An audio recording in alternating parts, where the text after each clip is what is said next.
ഇപ്പോൾ ഈ കാണുന്ന ദൃശ്യങ്ങൾ കണ്ണൂരിലാണ്. ഇതൊരു പ്രതിഷേധ പ്രകടനമല്ല, ഇതൊരു സന്തോഷ പ്രകടനമാണ്, ഇതൊരു ആഹ്ലാദ പ്രകടനമാണ്.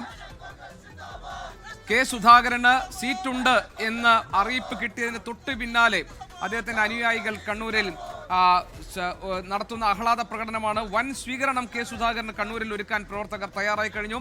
നാളെ കെ സുധാകരൻ പങ്കെടുക്കുന്ന റോഡ് ഷോ ഉണ്ടാകും. DCC ഓഫീസിന് മുന്നിൽ ആഹ്ലാദ പ്രകടനത്തിന്റെ ദൃശ്യങ്ങൾ നമ്മളിപ്പോൾ കണ്ടു. പടക്കം പൊട്ടിച്ചാണ് കെ സുധാകരന്റെ അനുയായികൾ അവിടെ ആഘോഷങ്ങൾ നടത്തിയത്. നേരത്തെ അദ്ദേഹത്തിനോട് ഏറ്റവും ചേർന്ന് നിൽക്കുന്ന അനുയായികളോട് തന്നെ അവഗണിക്കുകയാണ് നേതൃത്വം എന്ന് അദ്ദേഹം പരിഭവം പറഞ്ഞിരുന്നു. ഏതായാലും അനുനയത്തിൽ ഈ പാലമായി നിന്നത് AK ആന്റണിയാണ്. അദ്ദേഹമാണ് കെ സുധാകരന് വേണ്ടി സംസാരിച്ചതും കെ സുധാകരനോട് സംസാരിച്ചതും. എന്നാൽ മറ്റു കാര്യങ്ങളൊന്നും തന്നെ AK ആന്റണി മാധ്യമപ്രവർത്തകർ കണ്ടപ്പോൾ വിശദീകരിച്ചില്ല. സുധാകരന്റെ ഒരു ചരിത്രം ഓർമ്മപ്പെടുത്തുകയും പാർട്ടിയെ കുഴപ്പത്തിലാക്കുന്ന തീരുമാനം എടുക്കരുത് എന്ന ഉപദേശം നൽകുകയും ചെയ്തു എന്ന് മാത്രമാണ് അദ്ദേഹം പറഞ്ഞത്. ഇപ്പോഴും ഞങ്ങളുടെ പ്രതിനിധി അജീഷ് ജയകുമാർ നമ്മളോടൊപ്പം ചേരുന്നുണ്ട്. കണ്ണൂർ DCC ഓഫീസിന് മുന്നിൽ. അജീഷ്, കെ സുധാകരന്റെ സമ്മർദ്ദത്തിന് ഹൈക്കമാൻഡ് വഴങ്ങുകയാണ്. സുധാകരൻ കണ്ണൂരിൽ മത്സരിക്കുമെന്ന് ഏതാണ്ട് ഉറപ്പാകുന്നു. അതിന്റെ വിവരങ്ങൾ കിട്ടിക്കാണണം. മാലപ്പടക്കമൊക്കെ പൊട്ടിച്ചുകൊണ്ട് DCC ഓഫീസിന് മുന്നിൽ സുധാകരൻ അനുകൂലികൾ നടത്തുന്ന ആഹ്ലാദ പ്രകടനത്തിന്റെ ദൃശ്യങ്ങൾ നമുക്ക് കാണാം. ആഘോഷങ്ങളുടെ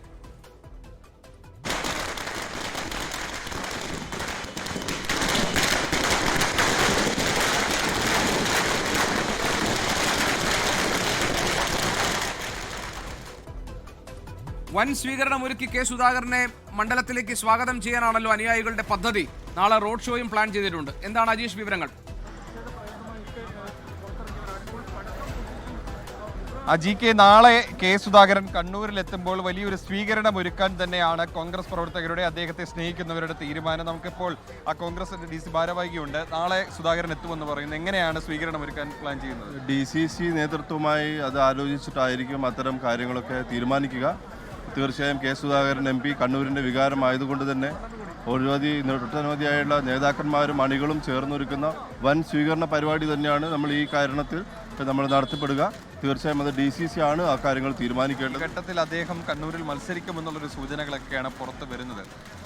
തീർച്ചയായും അത് സന്തോഷകരമായ കാര്യമാണ്. കേരളത്തിന് തന്നെ മുതൽക്കൂട്ടാകുന്ന ഒരു തീരുമാനമായിട്ടാണ് നമ്മളിതിനെ കാണേണ്ടത്. പ്രതിസന്ധി ഘട്ടങ്ങളിൽ കണ്ണൂരിൽ കോൺഗ്രസിനെ നയിച്ച ഒരു വൻ നേതാവ്, ഒരു വലിയ നേതാവിനെ കണ്ണൂരിൽ തന്നെ തിരിച്ചെത്തി കണ്ണൂർ മണ്ഡലം തിരിച്ചു പിടിക്കുക എന്നുള്ള ദൗത്യം ഏൽപ്പിക്കുമ്പോൾ തീർച്ചയായും അത് കോൺഗ്രസിനെ സംബന്ധിച്ച്, അത് കോൺഗ്രസിൻ്റെ സംസ്കാരത്തിനെ സംബന്ധിച്ച്, കോൺഗ്രസിൻ്റെ ആശയത്തെ സംബന്ധിച്ച് അത് കെ സുധാകരൻ എന്ന അവസാനത്തെ വാക്കിലേക്ക് ഈ അണികളൊക്കെ തന്നെ ആ വൈകാരിക തലങ്ങളിലേക്ക് അതിനെ സ്വീകരിക്കുന്നു, അതിനെ സ്വാഗതം ചെയ്യുന്നു എന്നുള്ളതാണ് നമുക്കത് മനസ്സിലാക്കുക. കെ സുധാകരൻ മത്സരിക്കുമെന്നുള്ളൊരു ഉറപ്പ് വന്നതിന് പിന്നാലെ തന്നെ ഇവിടെ അദ്ദേഹത്തിന് അനുകൂലികൾ വലിയ സന്തോഷത്തിലാണ്, ആഹ്ലാദ പ്രകടനത്തിലാണ്. അതിനെ തുടർന്നാണ് ഇവിടെ പടക്കം പൊട്ടിച്ചൊക്കെ ആഘോഷിക്കുന്നത്. കെ സുധാകരൻ കണ്ണൂരിൽ മത്സരിക്കുമെന്നുള്ള വിവരമാണ് പുറത്തു വരുന്നത്. എത്രത്തോളം സന്തോഷമുണ്ട്? നീ പറഞ്ഞോ. നമുക്ക് ഫുൾ സന്തോഷം തന്നെയാണ്. കെ സുധാകരൻ തന്നെ വരണം, എന്നാലേ പാർട്ടി ഈ മറ്റുള്ള മണ്ഡലങ്ങളിലും വിജയസാധ്യത ഉണ്ടാവും. അല്ലെങ്കിൽ പാർട്ടി നിശ്ചലമായി പോകും, പ്രവർത്തക ആത്മവീര്യം തകർന്നു പോകും.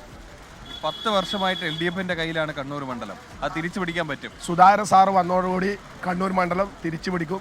ആ മണ്ഡലത്തിൻ്റെ സുധാകരൻ സാറിനെ കണ്ണൂർ മത്സരിക്കുമ്പോൾ അയൽവക്കത്തുള്ള അയൽമണ്ഡലങ്ങളായ തളിപ്പറമ്പ്, അഴീക്കോട് എന്നീ മണ്ഡലങ്ങളിലും പേരാവൂർ, ഇരിക്കൂർ എന്നീ മണ്ഡലങ്ങളിലും UDF വൻ ഭൂരിപക്ഷത്തിൽ വിജയിക്കും. അത് കേരളത്തിൽ മൊത്തം ഒരു കേസ് വികാരമുണ്ട്. അതുകൊണ്ട് AICC എടുത്ത തീരുമാനത്തെ സ്വാഗതം ചെയ്യുന്നു.